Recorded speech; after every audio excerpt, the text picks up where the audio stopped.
啊，誒、我叫阿娟，不過啲人都係叫我做阿娟姐咯。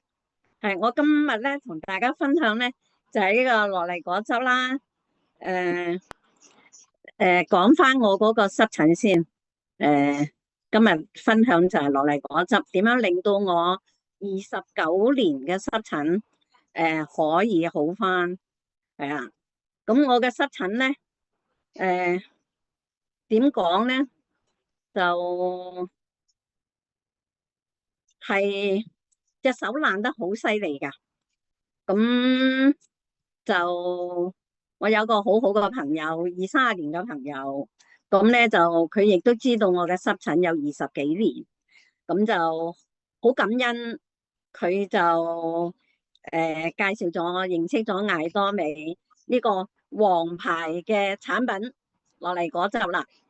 咁當時咧我從開始認識落嚟果汁啦，到我有懷疑呢個產品啦，去到最後我又堅信咗呢個產品啦。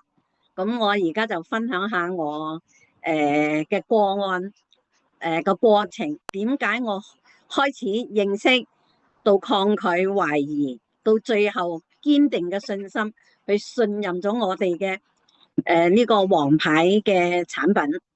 29年前，即係94年嗰陣時，我就開始有濕疹。嗰陣時我仲做緊嘢嘅，咁啊可能會唔會係唔知接觸咗啲乜嘢啦，隻手就開始爛。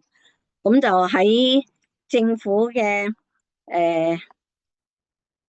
嗰個油麻地皮膚專科，我就睇咗29年都唔好嘅，次次去睇亦都係濕疹啦，成日都話我濕疹。咁私家診所我亦都有睇，如果嚴重啲嘅話咧，從佢睇症啦，因為你知啦，皮膚專科佢係分開嘅，診金還診金啦，藥還藥啦。如果你再打支針嘅話咧，你冇2500，你係落唔到樓嘅，你係走唔到嘅。嗰陣時真係爛得好犀利，亦都點講咧？即係擾到我，即係成個好唔舒服，或者係成個身體咧，或者係人啊。本身我係好開朗嘅一個人嚟嘅吓，但係咧就係個濕疹咧就令到我自己好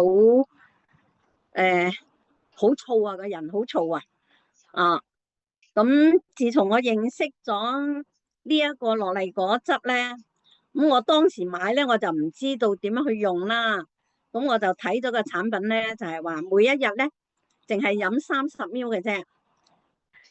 咁我就照住佢飲，咁唔知點解咧，越飲咧我隻手就越爛，爛得好犀利，仲比原本嘅仲爛得，佢係不停流血水噶。咁我就開始同我個朋友講啦，我話會唔會呢個產品唔啱我啊？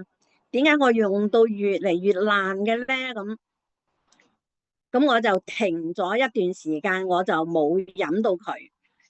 咁啊有一次咧，就阿芳芳咧就叫我參加咗一個香港嘅一日研討會，咁我就去參加咗，去喺觀塘嗰個翠屏道1號嘅，又見到好多人分享，都係講緊呢個樂麗果汁有幾好。咁我就翻嚟諗下，係咪我自己嘅用量唔夠咧？又或者係咩事咧？個個都飲得好，冇理由我唔好㗎。同一個產品係咪先？大家都有一個好好驚喜嘅一個好翻嘅，咁點解我唔得咧？咁我就話係咪我自己飲嘅量唔夠？咁呢邊我就翻嚟試下，我就加大咗個份量，咁啊再加埋呢一個兩個產品啦，連埋呢個沙棘子啦，兩個一齊飲嘅，咁我就變成一日飲3次，早中晚。咁就唔係話飲幾多 ml 噶啦。咁因為佢呢個果汁入邊咧，佢有個杯俾我哋嘅，咁我就倒滿一杯。咁啊，奇蹟出現咗啦！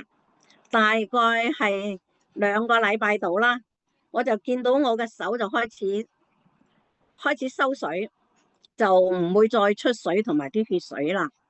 咁啊，繼續飲落去啦。